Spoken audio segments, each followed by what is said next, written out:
और सुर्खियों के बाद आइए नया सवेरा में महत्वपूर्ण खबरों पर नजर डालते हैं। आपको बता दें, भारत अमेरिका के बीच हुई ट्रेड डील की दुनिया भर में चर्चा हो रही है। उद्योग जगत से लेकर निवेशकों तक में खुशी की लहर देखी जा रही है। और इस बीच कल रात दोनों देश के विदेश मंत्रियों की मुलाकात हुई। दरअसल आज क्रिटिकल मिनरल्स पर वॉशिंगटन में मंत्री स्तरीय बैठक होने वाली है। जी हाँ, इस बैठक की अगर हम बात करें तो क्रिटिकल मिनरल्स यानी वो महत्वपूर्ण खनिज जो आधुनिक तकनीकों, स्वच्छ ऊर्जा, रक्षा और आर्थिक सुरक्षा के लिए बहुत जरूरी है, लेकिन इनकी सप्लाई चेन में रुकावट का उच्च जोखिम भी होता है। क्रिटिकल मिनरल्स से जुड़ी बैठक में वैश्विक महत्वपूर्ण खनिज आपूर्ति श्रृंखलाओं को सुरक्षित करने और विविधता लाने पर सहयोग को गहरा करने के लिए 50 से अधिक देशों के प्रतिनिधिमंडल एक साथ आएंगे। साथ ही भारत ने लिथियम, कोबाल्ट, निकेल, तांबा, रेयर अर्थ एलिमेंट्स REE सहित 30 प्रमुख खनिजों को क्रिटिकल के रूप में चिन्हित किया है, जो इलेक्ट्रिक वाहनों, सोलर पैनल और हाईटेक उपकरणों के लिए जरूरी है। तो क्रिटिकल मिनरल्स को लेकर के ये महत्वपूर्ण बैठक होने वाली है, जिस पर विचार मंथन होगा और कैसे दुनिया को एक बेहतर स्थान बनाया जाए, आने वाले भविष्य को कैसे सहेज कर रखा जाए, जो महत्वपूर्ण खनिज हैं उनका कैसे ख्याल रखा जाए, ये इस पर बातचीत होगी। बिल्कुल पराक्रम। और इसके साथ ही आज होने वाली जो ये बैठक है, इसके साथ ही इस मंत्री स्तरीय बैठक से पहले विदेश मंत्री डॉक्टर एस जयशंकर और अमेरिकी विदेश मंत्री मार्को रूबियो की भी मुलाकात की भी जबरदस्त चर्चाएं हैं। और खुद डॉक्टर एस जयशंकर ने सोशल मीडिया पर इस मुलाकात की जानकारी दी और कहा कि इस दौरान द्विपक्षीय सहयोग एजेंडे, क्षेत्रीय और वैश्विक मुद्दों पर व्यापक बातचीत हुई है। भारत और अमेरिका रणनीतिक साझेदारी के पहलुओं पर इस पर चर्चा हुई है। इनमें व्यापार, ऊर्जा, परमाणु, रक्षा, महत्वपूर्ण खनिज और प्रौद्योगिकी शामिल है। उन्होंने ये भी कहा कि वो हमारे साझा हितों को आगे बढ़ाने के लिए विभिन्न तंत्रों की शुरुआती बैठकों पर सहमत हुए हैं। दोनों नेताओं ने व्यापार समझौते का स्वागत किया और नए आर्थिक अवसरों को खोलने और हमारे साझा ऊर्जा सुरक्षा लक्ष्यों को आगे बढ़ाने के लिए अपने अपने देशों के एक साथ काम करने के महत्व पर भी जोर दिया। इसके साथ ही विदेश मंत्री मार्को रूबियो और विदेश मंत्री डॉक्टर एस जयशंकर ने क्वाड के माध्यम से द्विपक्षीय और बहुपक्षीय सहयोग का विस्तार करने की अपनी प्रतिबद्धता व्यक्त करते हुए बैठक समाप्त की।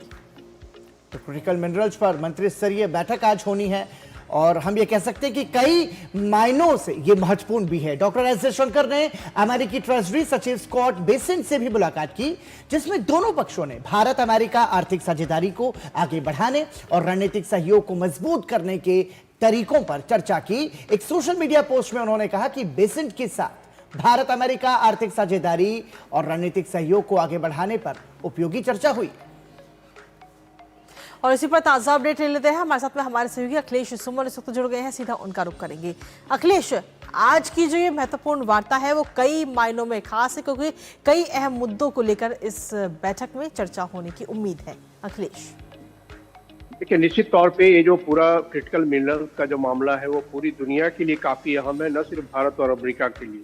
क्योंकि देखिए, क्रिटिकल मिनरल्स पर एक तरीके की मोनोपोली बन गई है। चीन के कब्जे में बहुत सारे जो क्रिटिकल मिनरल्स थे वो चीन ने पूरी दुनिया से अपने पास उठाकर ले आया है, उसका प्रसंस्करण करता है और फिर दुनिया में उसको बेचता है। लेकिन सवाल सिर्फ इतना ही नहीं है, सवाल इतना हो गया है कि अब उस क्रिटिकल मिनरल्स पर उसने जो अपनी पहुंच बनाई है, जो अपने यहाँ उन्होंने जमा करके रखा है, उसका वो दुरुपयोग कर सकते हैं, इस बात का भय है पूरी दुनिया में। उसका अपने कह सकते हैं कि आपसे कुछ ऐसी शर्तें लगा सकते हैं जिन शर्तों पे आपको बेचेंगे और वो शर्तें मानना आपके लिए हमेशा कठिन हो सकता है। तो ऐसी स्थिति में क्रिटिकल मिनरल को डिसेंट्रलाइज करने के लिए, मतलब क्रिटिकल मिनरल्स एक ऐसा सप्लाई हो जो कि जिसको भी जब जरूरत हो, जहां जरूरत हो, वो क्रिटिकल मिनरल्स को उपलब्ध करा सके। क्योंकि आज की दुनिया में जिस तरीके से इलेक्ट्रॉनिक माध्यमों से संचार से लेकर यातायात सारी चीजें हो रही है, ऐसे में क्रिटिकल मिनरल्स की बहुत जरूरत है। और ये क्रिटिकल मिनरल्स पर अगर किसी एक देश का दबदबा रहेगा, मोनोपोली रहेगी, तो ऐसी स्थिति में वो दुरुपयोग होने की संभावना है। और पूरे दुनिया के जो इंटरनेशनल ऑर्डर है, वो इंटरनेशनल ऑर्डर इससे बाधित हो रहा है। तो इसी लिहाज से अमेरिका ने एक क्रिटिकल मिनरल्स पे बैठक बुलाई है, पैक्स सिलिका का नाम दिया है उन्होंने, और उन्होंने तकरीबन 50 देशों को बुलाया है मार्को रूबियो ने। और 50 देशों के विदेश मंत्री इसमें आएंगे और इसमें इस बात पे चर्चा होगी कि किस तरीके से क्रिटिकल मिनरल्स की एक ऐसी श्रृंखला बनाई जाए उसके सप्लाई की, उसके प्रसंस्करण की, ताकि उसमें किसी का मोनोपोली ना हो।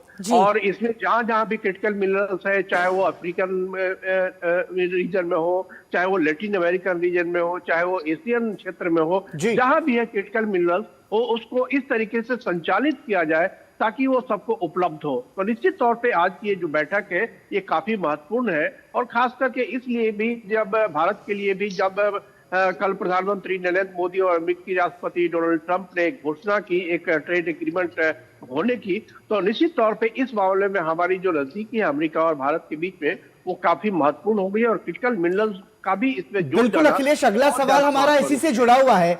अखिलेश देखिए, हमने देखा कि प्रधानमंत्री नरेंद्र मोदी और डोनाल्ड ट्रंप की बातचीत होती है, एक सकारात्मक बातचीत के बाद में हम ये देखते हैं कि वो टैरिफ रिडक्शन के तौर पर वो सामने आता है, और उसके बाद अब हमारे विदेश मंत्री और अमेरिकी विदेश मंत्री की गर्मजोशी से मुलाकात, जिसकी चर्चा भारत ही नहीं पूरे विश्व में है। तो हम ये कह सकते हैं कि एक सकारात्मक प्रयास है भारत और अमेरिका के बीच।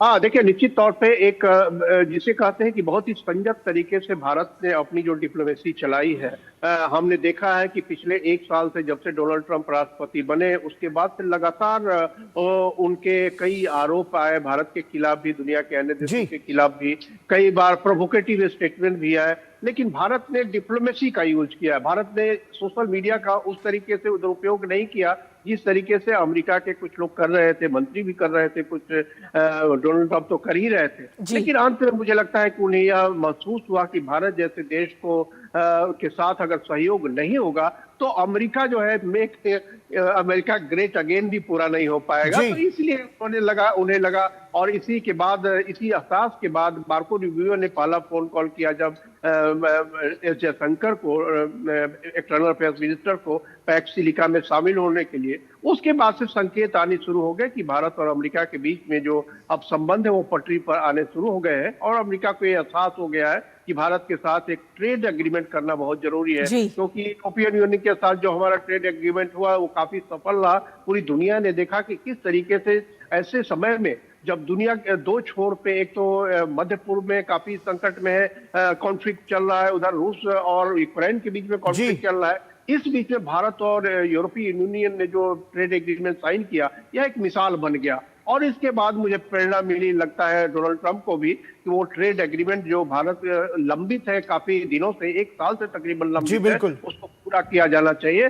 और इसीलिए उन्होंने, दोनों प्रधानमंत्री और राष्ट्रपति डोनाल्ड ट्रंप ने इसकी घोषणा की है। तो एक सकारात्मक, एक तरीके से कहें कि डिप्लोमेसी अब शुरू हो गई है पूरी दुनिया में, जो कि भारत ने शुरुआत की यूरोपियन यूनियन के साथ, और अब अमेरिका भी उस रास्ते पर चल रहा है। निश्चित रूप से क्रिटिकल मिनरल्स पर यह महत्वपूर्ण बैठक होगी, और अब इसके क्या इसका सकारात्मक परिणाम निकलता है ये देखने वाली बात होगी। बहुत बहुत धन्यवाद अखिलेश सुमन, इस तमाम जानकारी को विस्तार से समझाने